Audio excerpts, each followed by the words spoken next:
Շնորհակալություն, հաջորդ հարցը հանրային ասում։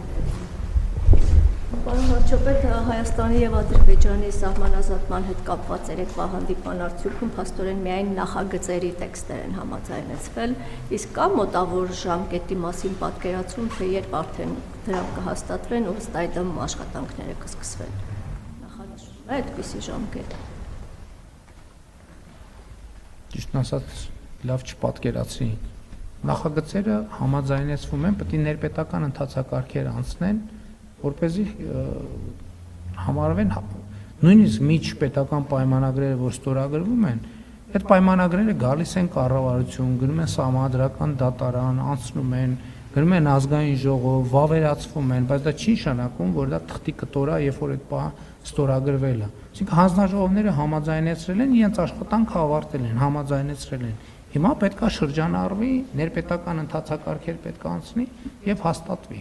Այսինքն դրա մասին է խոսքը։ Այսինքն չի նշանակում, որ սևագիր են թողարկել։ Աշխատել են, ընդ որում ես նախկինում ձեզ ասել եմ, որ աշխատանքը նաև առցանց է տեղի ունենում, չէ, ինտերնետի դար է։ Երբ որ մարդիկ հանդիպում են, արդեն ըստ էության վերջին շտրիխներն են համաձայնեցնում եւ որոշում կայացնում ու դնում շրջանառության, այսինքն ներպետական ընթացակարգեր կան։ Ժամկետների մասին չեմ կարող, որովհետեւ ես ցավոք ընթացակարգերի հետ կապված նրբություններին շատ չեմ տիրապետում, որովհետև ինքը շրջանառության կանոններով, որովհետև մինիմալ ժամկետներ կան, մաքսիմալ ժամկետներ կան։ Այսինքն այդ ամեն ինչը կարվի առանց շտապողականության, բայց նաև առանց արգելակման։ Բնականon ընթացքով ոնց որ արտում է կարվի։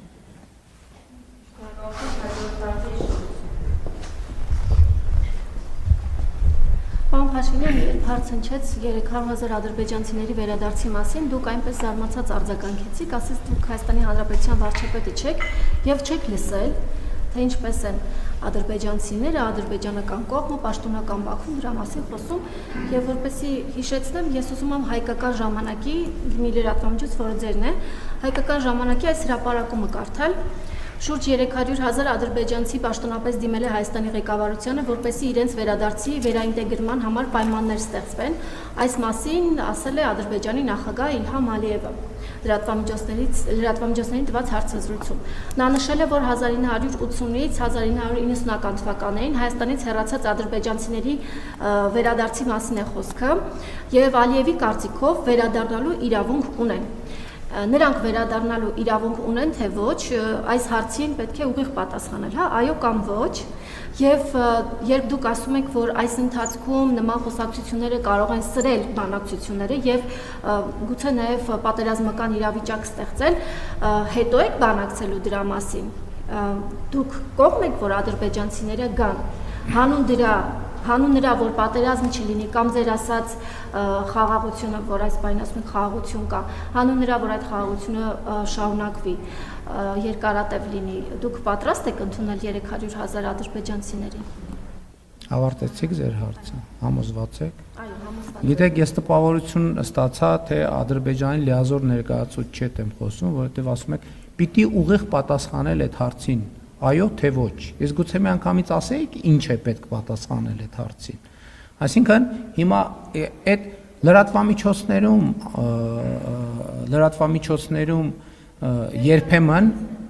երբեմն լրատվամիջոցներում ձեզ հայտնի մեզ մեղադրում են ադրբեջանական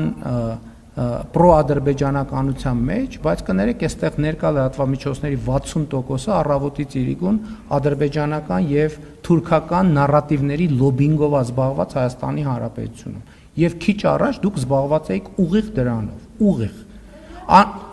Դուք ավարտեցիք ձեր հարցը, ավարտել եք, թե չեք ավարտել։ Դուք ավարտեք, ես նոր կպատասխանեմ։ Դե ավարտել եք, ուրեմն հաջորդ հարց տվողին տվեք տեղը։ Հաջորդ հարց տվողին զիջեք ձեր տեղը։ Ինչ վերաբերվում է հարցին, ես էլի ուզում եմ ընդգծել, որ այդ թեմաները շահարկումը փոխկապակցված են իրար հետ, եւ այդ թեմաների շահարկմամբ Հայաստանում մասնավորապես նույն շրջանակն է զբաղված։ Երբ որ դրոշներ են տարբեր ծածանում, երբ որ խոսում են Ղարաբաղի հայերի վերադարձի իրավունքի մասին,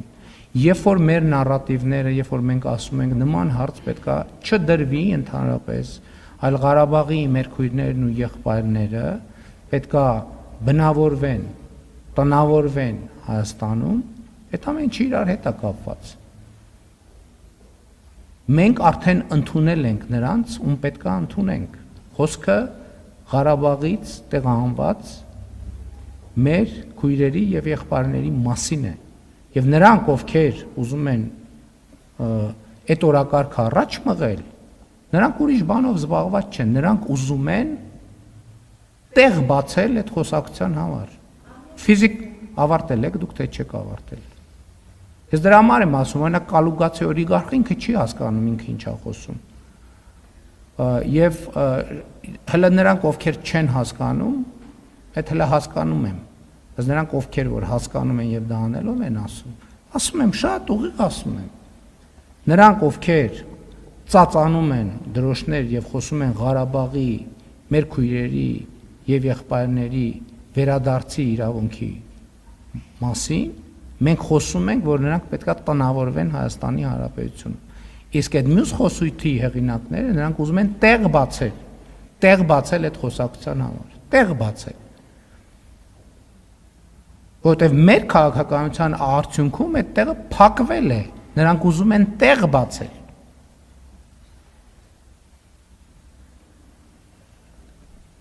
Շնորհակալություն, հաջորդի կենտրոն հեռուստաընկերություն։ Պարոն Փաշինյան, տեսեք ապրիլի 24-ին Ադրբեջանի արտաքին գործերի նախարարությունից հայտարարեց պահանջեցին, որ պատժենք Թուրքիայի դրոշ այրողներին, սա արդյոք միջամտություն չէ մեր ներքին գործերին եւ պատժվելու են այդ դրոշ այրողները եւ երկրորդ հարցս էլից Թուրքիայի պաշտպանության նախարարության հայտարարության մասին է, արդյոք սա անհարգալից վերաբերում չէ եւ հայտարարում են, որ մեծ ողորմածությամբ հիշում են անպաշտպան եւ անմեղ թուրքերին, որոնց անողոք կոտորեցին հայերը 1915 թվականին։ Այս հարցի վերաբերյալ ինչ կասեք եւ այսքանը։ Ես ընդհանրապես սկզբունք ունեմ չմեկնաբանել հայտարարություններ, որոնք անձամբ չեմ կարդացել, ես ձեր ասած հայտարարությունը չեմ կարդացել։ Ինչ վերաբերվում է առաջին հարցին, մամուլի խոսնակի միջոցով մենք ես եւ Հայաստանի Հանրապետությունը իր դիրքորոշումը արտիրադրության վերաբերյալ արտահայտել է արդեն նոր մեկնաբանության անհրաժեշտություն չեմ տեսնում։ Շնորհակալություն, հաջորդի Սուրիկ։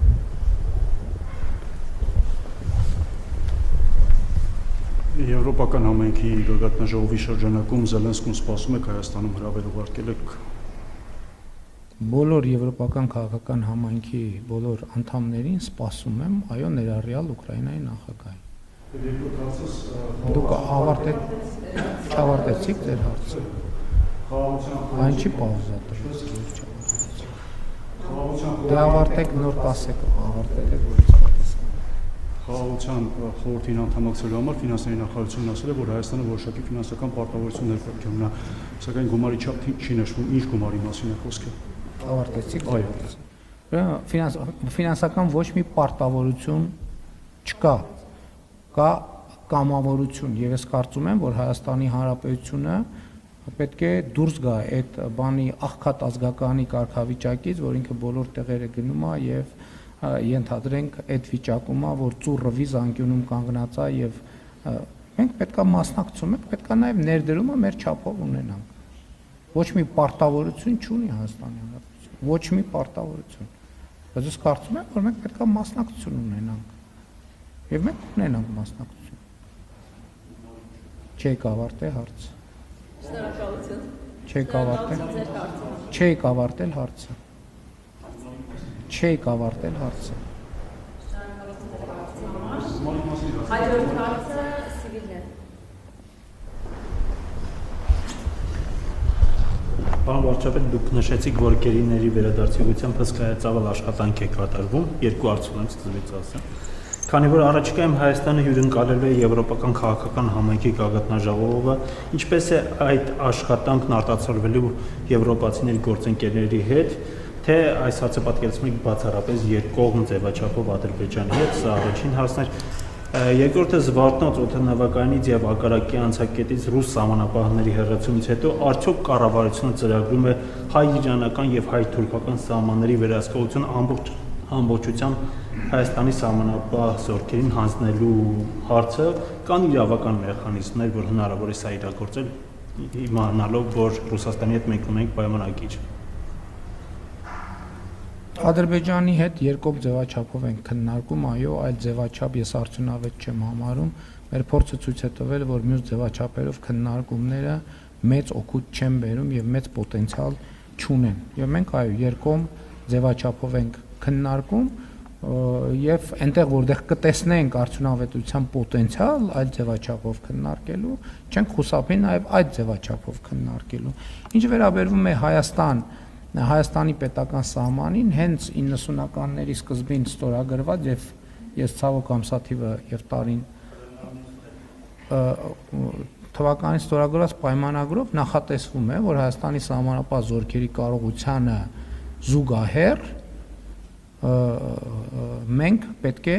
մեր սահմանապահ զորքերի վերահսկողության ներքո վերցնենք սահմանը եւ ուզում եմ ասել, որ մենք ռուս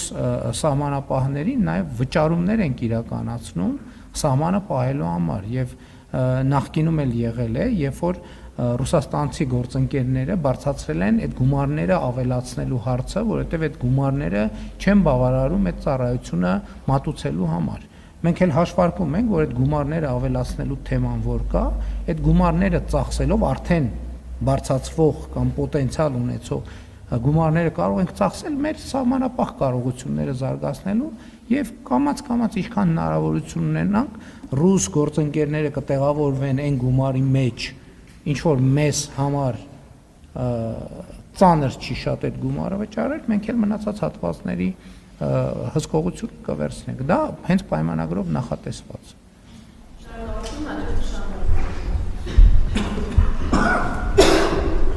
Պարոն վարչապետ, օրեր առաջ հեղուկ գազի շուրջ խնդիրներ էին առաջացել եւ մինչ օրս վարորդները մտահոգված են, ճիշտ է, այսօր մրցակցային պաշտպանության հանձնաժողովի նախագահն էլ պարզաբանեց էկոնոմիկայի նախարարությունն էլ, որ կապված է Լարսի հետ, բերվում է Ռուսաստանից եւ Իրանից, այլ ընտրանքային մատակարարման ուղի ներգործընկերներ այս մասով կառավարությունը դիտարկում է, նաեւ տարվա սկզբին կառավարության նիստին նույն թեման երբ քննարկում եք, դուք նշեցիք, որ դեկտեմբերին գործընթացի ուղղությամբ փորձեք կարգավորումներ իրականացնել, նաեւ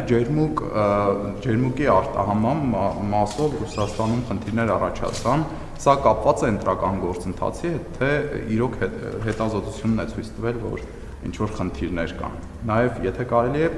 հայ-թուրքական հարաբերությունների մասով օրեր առաջ ունեցանք Գյումրի-Կարս երկաթուղու մասով քննարկումներ, ինչ որ ժամկետներ կան վերագործարկման մասով։ Շնորհակալություն։ Հեղուկ գազի հետ կապված էլ ամեն ինչի հետ էլ մենք այլընտրանքներ միշտ փնտրում ենք եւ դա մեր օրակարգի հարցն է, միշտ եղել է եւ շարունակելու է մնալ։ Ինչ վերաբերում է արտանման հետ կապված խնդիրներին, ժամանակ առ ժամանակ այդ հարցերը ծագում են եւ լուծվում են եւ համոզված եմ, որ հերթական անգամ հարցեր միշտ էլ առաջանում են բոլոր ուղղություններով